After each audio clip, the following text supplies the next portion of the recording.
Dosad smo sa našim prijateljima iz Bugarske, iz opštine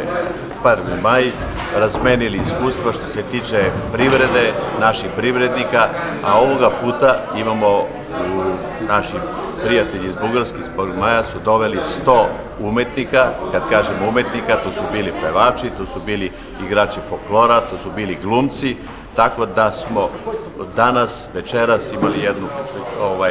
jednu manifestaciju muzičku i nadam se da ćemo i dalje kroz naše prijateljstvo razmenjivati iskustva i iz kulture, umetnosti, a и из природы. Аз искам сърдечно да благодаря на председник Цървени кръст професор Милутинович за поканата да бъдем гости в Ниш и да покажем тук на сцената в Ниш, в филхармонията, изкуството на Първомай, духа на Първомай, с тези всички прекрасни самодейци, музиканти, певци, танцори, които показаха традициите на България, показаха традициите и песните на Тракия и успяхме да направим едно магическо шоу, което е послание за приятелство и за братство между народите на Сърбия и на България.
It's